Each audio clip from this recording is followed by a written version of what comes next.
반갑습니다. 경매 채널 김도윤입니다.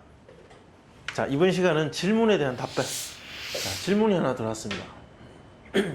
특정 사건 번호를 기재하시고 그리고 권리 분석을 요청하셨습니다. 질문 보면 영상 잘 보고 있습니다. 감사합니다. 2019 타경 106,841호 범천동 1589-27번지 아주 친절하게 사건 번호와 주소까지 기재해 주셨습니다. 네. 자, 문제는 이제 권리 분석을 해달라. 자, 이 물건과 관련된 권리를 분석해 달라고 질문하셨습니다. 그래서 뭐 조금 더 구체적인 질문이면 좋지만 어쨌든 뭐 권리 분석 전체를 부탁하시니까 또 제가 답변해 드리겠습니다. 자, 이게 그 경매 사건 상세 페이지입니다. 부산지방법원 보는 사건이고 부산광역시 진구 범천동에 있는 탑패밀리라는 아파트입니다. 14층이 경매 나왔습니다. 전용 면적 14.2평, 그리고 대지권은 1.9평, 토지 건물은 일괄매각. 자, 소유자, 채무자는 누구누구로 같은 사람입니다. 채권자는 관리공사. 자, 보통 이런 경우에는 은행권에서 이 채권자 변경해가지고 자산관리공사로 이제 넘긴 거죠. 채권을. 어쨌든 자, 금융권이라고 보겠습니다. 자, 금융권으로부터 대출을 받고 거기에 대한 어떤 원본 또는 이자를 갚지 못해서 이렇게 경매에 이르는 이런 권리 관계일 거라고 봅니다. 자, 뒤에 자세히 분석해 보겠습니다. 입찰 24일 전이고 감정가 1억 5,500인데 한 번 유찰돼서 1억 2,400. 9월 10일 진행 예정인데, 자, 이 물건의 이 소유자, 채무자, 채권자, 그리고 혹시 있을지 모를 임차인, 이 권리 관계를 한번 분석해 보겠습니다. 자, 이 아파트의 권리 관계.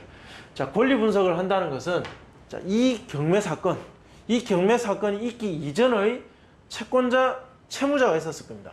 누군가는 돈을 빌려주고, 누군가는 돈을 빌리고, 자, 그리고 그것을 담보 잡았던 부동산이 있고, 자, 이 담보물에 살고 있는 점유자가 또 있을 수도 있고, 자, 이 물건을 낙찰받는 낙찰자가 발생할 겁니다. 자, 그러면 소유자와 채무자는 이 사건에서 같은 사람입니다. 집주인이 대출받았으니까 하나는 필요 없는 거죠. 자, 이거 보지 말고. 자, 이 소유자와 그리고 돈을 빌려줬던 사람들이 있을 겁니다. 한 사람이냐, 두 사람이냐. 그건 나중에 등기사항을 보면 되겠지만, 어쨌든 이 채권자, 이 집을 담보로 대출해준, 또는 담보는 아니지만 일반 채권자가 여기 지금 가압류를 해놓은 상태, 뭐 그런 여러 채권자들이 있을 겁니다. 그리고 점유자가 있을 것이고. 자, 이 모두를 바라보는 법원, 이 법원은 어떤 시각으로 이 민사의 사건을 보느냐. 자, 어떻게 해결해야 되겠습니까? 공정하게, 공정해야 되겠죠. 왜? 이 사람도 국민이고, 이 사람도 국민이고, 낙찰자도 국민의 한 사람입니다. 모두에게 공정하게 법을 적용해야 된다. 정의롭게. 그리고 또 뭐 어떻습니까? 형평성 있게. 또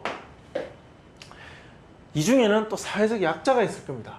무조건 강자와 약자에게 무조건 동일하게 법의 잣대를 적용하는 것이 아니라, 자, 공정하고 정의롭고 형평성 있게 법을 적용하겠지만 사회적 약자에 대한 배려,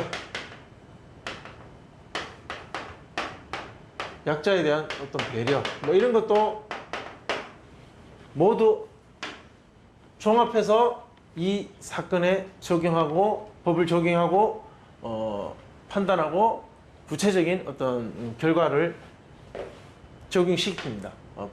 법의 판단 결과를 적용시킨다. 자, 그런 관점에서 경매물건의 권리 분석을 바라보셔야 됩니다. 자, 매각물건 명세서 보겠습니다. 매각물건 명세서 보면 등기된 부동산에 관한 권리, 자, 아래부터 보겠습니다. 등기된 부동산에 대한 권리, 가처분으로 매각으로 그 효력이 소멸되지 아니하는 것은 없다. 자, 이런 권리는 없다. 낙찰되면 모두 다 소멸된다. 자, 그리고 임차권에 대한 권리 신고가 있었습니다. 자, 점유자 유누구누구라는 사람이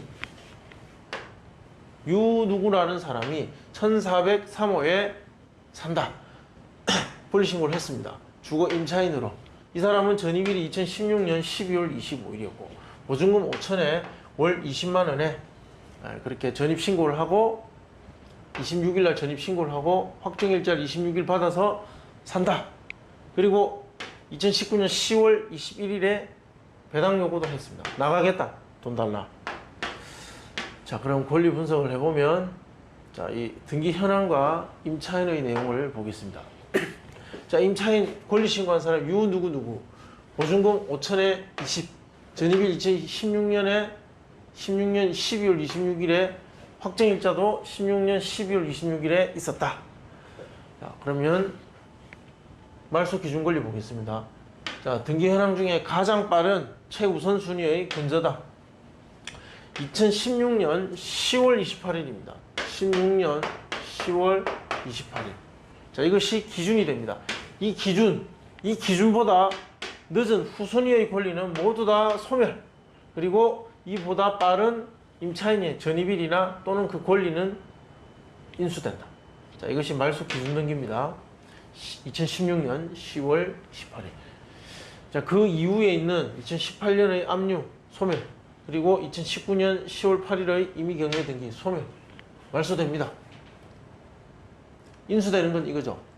임차인 2016년 12월 26일, 그리고 확정일자가 2016년 12월 26일. 아, 죄송합니다. 인수가 아닙니다. 죄송합니다. 제가 지금 엉뚱한 소리 하고 있네. 2016년 12월 26일은 이 10월 28일보다 후순입니다. 그렇죠? 2달 정도 넣습니다. 2달 정도. 자, 인수가 안 됩니다.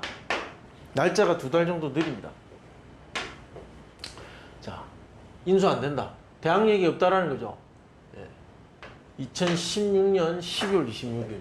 날짜를 제가 잘못 봤습니다. 2016년 12월 26일이었습니다. 자, 요건 10월 28일. 자, 이게 늦죠?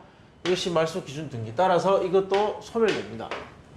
그러나 여기서 우리가 봐야 될 것은 5천만 원이라는 보증금이죠. 그리고 근저당이 설정된 게 2016년 10월 28일. 자, 보면 주택 소액 임차인에 대한 최우선 변제금이 있을 겁니다. 근저당이 설정된 날짜가 2016년 10월이니까 이 구간입니다. 이때 부산광역시 6천만 원 이하의 보증금일 때 2천만 원까지는 최우선적으로 변제를 해준다는 거죠. 자, 이 낙찰되고 이 대금을 가지고 배당을 할 때 최우선적으로 배당받는 것이 이 사람의 2천만 원이다. 이 보증금 5천 중 2천만 원. 이 2천만 원은 최우선적으로 배당이 됩니다. 이 유 누구한테. 그리고 남는 금액은 순서대로 근저당, 압류 가져가겠죠. 이 근저당이 가져가면 남는 금액이 있다면 또 압류 가져갈 수 있을 겁니다.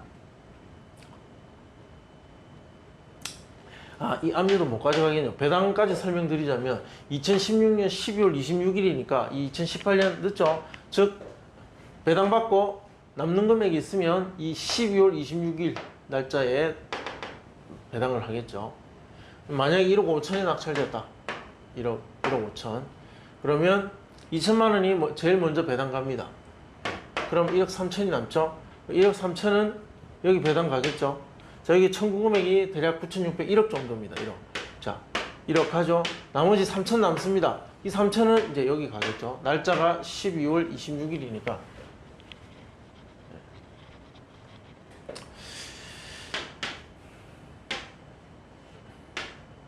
자, 그럼 권리적으로 봤을 때 낙찰자 입장에서, 자, 여기 보겠습니다.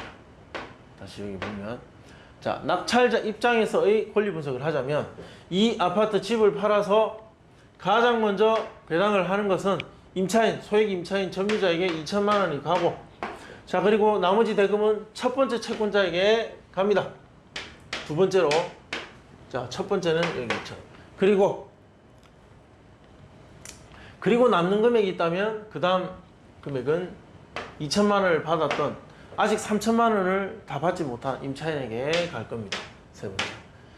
자, 권리는 이렇게 정리가 되겠죠. 자, 낙찰자 입장에서는 낙찰받고 누가 돈을 얼마를 받든지 나한테 인수되는 권리만 없으면 아무 상관이 없습니다. 다만 이 점유권을 가져오기 위해서는 점유자와 명도를 해결해야 됩니다.